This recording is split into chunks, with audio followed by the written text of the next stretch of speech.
সবাইকে কি অবস্থা সবার? Welcome to another video. So আজকে আমরা কথা বলতে যাচ্ছি এমন একটা টপিক নিয়ে, যে টপিকটা আসলে মানুষজন খুব বেশি কথা বলতে চায় না এই টপিক নিয়ে।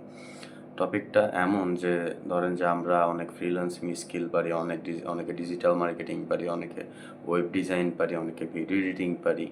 হোয়াটএভার আমাদের মধ্যে অনেক স্কিল থাকতে পারে, কিন্তু আমাদের মধ্যে একটি স্কিল অনেক কম আছে। সেটা হচ্ছে আমরা অনেক কিছু শিখি, অনেক জায়গায় অনেক টাকা খরচ করি, কিন্তু আমরা আসলে রিয়েলি এই স্কিলটা কোথায় অ্যাপ্লাই করব এই জিনিসটা আসলে শিখি না। সো মূলত আজকে এটা নিয়েই কথা হচ্ছে, আপনারা যদি কোনো কিছু শিখতে যান আমার মতে তার আগে আপনাদের উচিত হচ্ছে ক্লায়েন্ট হান্টিং করা, ক্লায়েন্টকে অ্যাপ্রোচ করা, ক্লায়েন্ট বিল্ড আপ করা, এই জিনিসটা শেখা, লিড জেনারেশন শেখা। একটা ক্লায়েন্টের সাথে কীভাবে কথা বলতে হবে, তাকে কীভাবে অ্যাপ্রোচ করলে সে রাজি হবে, তাকে কোন বিষয়গুলো বললে সে অ্যাগ্রি হবে আপনার সাথে, এই টপিকগুলো নিয়ে আসলে কথা বলা। নরমালি আমরা যখন কোনো কিছু শিখি আমরা কিন্তু শেখার দিকে অনেক টাইম দিয়ে দেই, ৩ মাস, ৬ মাস, ৪ মাস। কিন্তু আসলে আমাদের উচিত কি? আসলে আমাদের উচিত হচ্ছে আ ফার্স্টে যখন কোনো কিছু শেখা শুরু করতেছি তার আগে শেখা উচিত যে একটা মানুষের সাথে আমি কিভাবে কথা বলবো? তাকে কিভাবে অ্যাপ্রোচ করবো? তাকে কি বললে এই মানুষটা বুঝবে? আমার সার্ভিস সে কেন কিনবে? এই জিনিসগুলা আগে নিজের মধ্যে আনা। আ নরমালি আমরা অনেক কিছু শিখি, অনেক স্কিল শিখি, কিন্তু আমরা আসলে জানিই না যে একটা ক্লায়েন্টের সাথে কিভাবে কথা বলতে হয়, তাকে কিভাবে একটা ইমেইল করতে হয়, তাকে কিভাবে টেক্সট করতে হয়। এই জিনিসগুলো আসলে আমরা জানি না।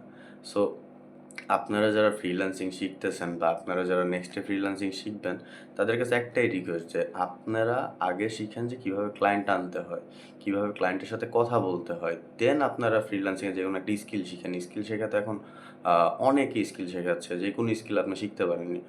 এখন স্কিল শিখতে যে টাইমটা যাবে তার সাথে যদি আপনি একটু কষ্ট করে ক্লায়েন্ট হান্টিংটা শিখে ফেলেন, তাহলে কি হবে? রেজাল্টে আপনার আসবে যে আপনি যাই করেন আপনার কাছে কিন্তু অ্যাট দ্যাট মোমেন্ট, মানে আপনি স্কিল শেখার শেষে আপনার কাছে কিন্তু ক্লায়েন্ট থাকবে। 90% টাইমে কি হয় জানেন? যে মানুষজন অনেক কিছু শেখে। অনেক কিছু নিয়ে তারা আগ্রহ প্রকাশ করে। কিন্তু দিন শেষে তাদের কাছে ক্লায়েন্ট নেই। সবার কিন্তু এই একটাই কমপ্লেইন যে, "ভাই আমি তো আমার ডিজিটাল মার্কেটিং পারি, আমি ভিডিও এডিটিং পারি, আমি গ্রাফিক্স ডিজাইন পারি। কিন্তু ভাই আমার কাছে ক্লায়েন্ট নেই। আপনি আমাকে স্কিল শেখানো বাদ দিয়ে আপনি আমাকে ক্লায়েন্ট দেন।" কিন্তু এইটা আসলে এইভাবে হবে না। এটা চেঞ্জ করতে হলে আপনার কি করতে হবে? আপনার নিজে থেকে এটা শিখতে হবে। বা যারা শেখাচ্ছে তাদের কাছে যাইতে হবে, বা যার কাছে আপনি শিখতে চান তাকে আপনার বলতে হবে যে, "ভাই আপনি আমাকে আগে ক্লায়েন্ট আনাটা শেখান। দেন এইটা করতে ক্লায়েন্ট আনতেও তো একটা টাইম লাগে। ৫ দিন, ৭ দিন, ১০ দিন, ১ মাস টাইম লাগে। এটা করতে আমি আমার স্কিলটাও ডেভেলপমেন্ট করে ফেলবো।"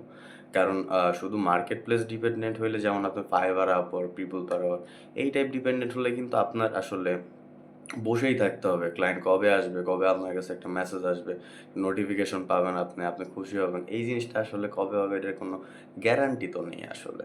সো আ আমার এইটাই রিকোয়েস্ট এই ভিডিও বানানোর কারণই এইটা, যে আপনার আগে ক্লায়েন্ট কিভাবে আনে এইটা শিখেন। ক্লায়েন্টের সাথে কিভাবে কথা বলতে হয় এটা শিখেন। ক্লায়েন্টকে কিভাবে একটা ইমেইল লিখতে হয় এটা শিখেন। আ আরো আছে LinkedIn আছে। LinkedIn কিভাবে ইউজ করতে হয় এটা শিখেন। আ দেন আপনারা যেকোনো স্কিল শিখে ফেলেন। এটা নিয়ে কোনো সমস্যা নেই। যেকোনো স্কিল আপনি যদি গুড সেলার হন, আপনি অবশ্যই বেচতে পারবেন। কিন্তু যদি আপনার কাছে মানে বেচার পাবলিক না থাকে, ক্লায়েন্ট না থাকে, লিডস না থাকে, তাহলে আল্টিমেটলি কি হবে? আপনি কোনো কিছুই করতে পারবেন না। আপনি স্কিল নিয়েই বসে থাকতে হবে। Thank you.